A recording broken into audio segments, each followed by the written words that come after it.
Kalau orang tidak menghormati kita, menyepelekan kita, jangan-jangan kita belum baik. Oh, orang-orang kok hormat sama kita, oh, mungkin aku sudah baik. Dihormati orang pun belum pasti kita baik. Kadang-kadang orang tertipu oleh pencitraan-pencitraan kita. Kadang-kadang orang salah tebak terhadap yang kita lakukan. Kita punya pamrih, orang tidak tahu, nganggapnya kita tulus.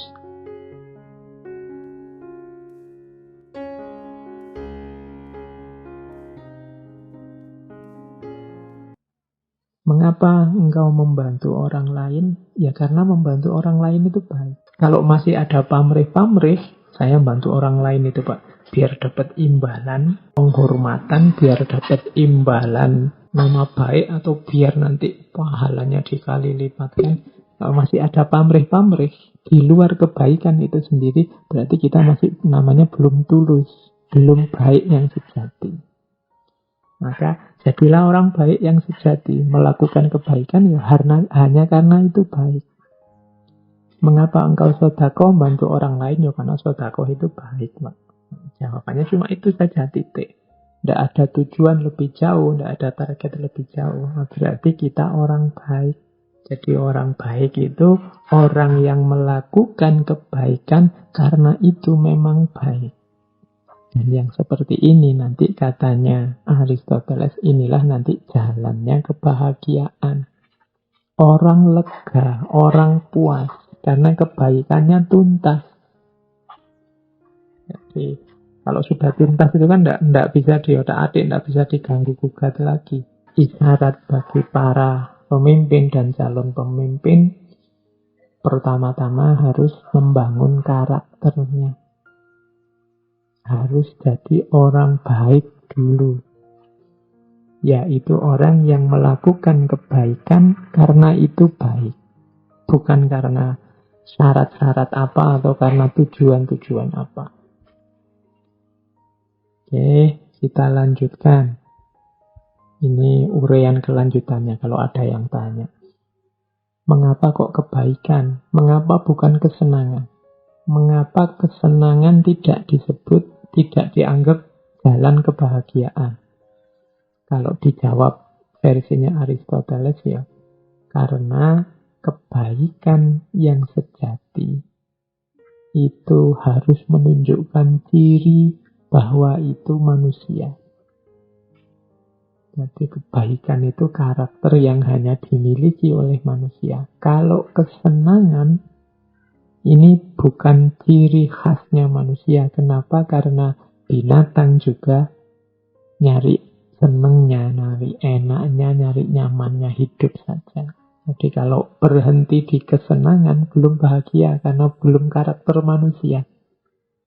Kalau kebahagiaan itu karakternya manusia. Kalau hanya kesenangan, binatang juga begitu.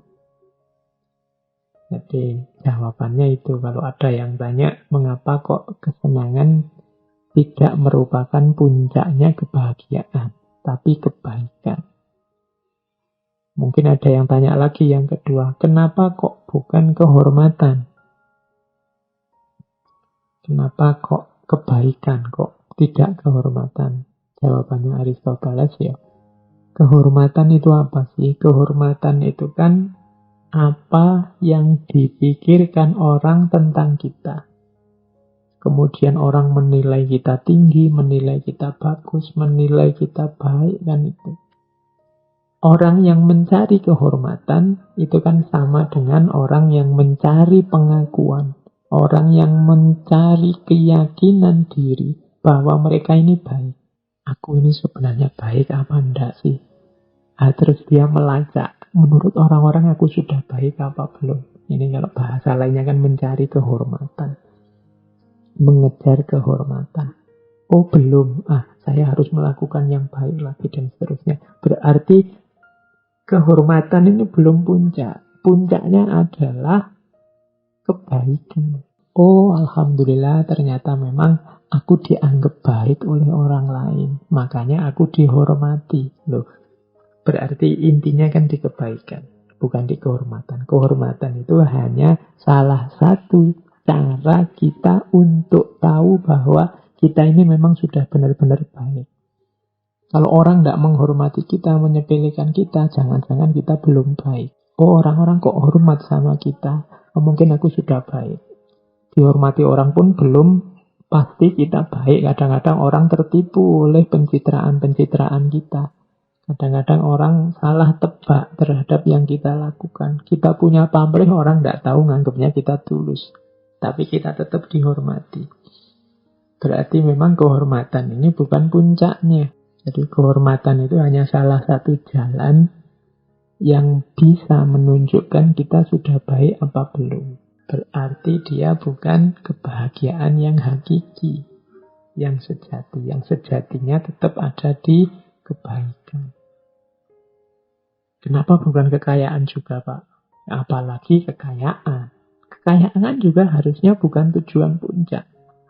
Kita mengejar kekayaan itu kan hakikatnya untuk memenuhi kebutuhan hidup kita.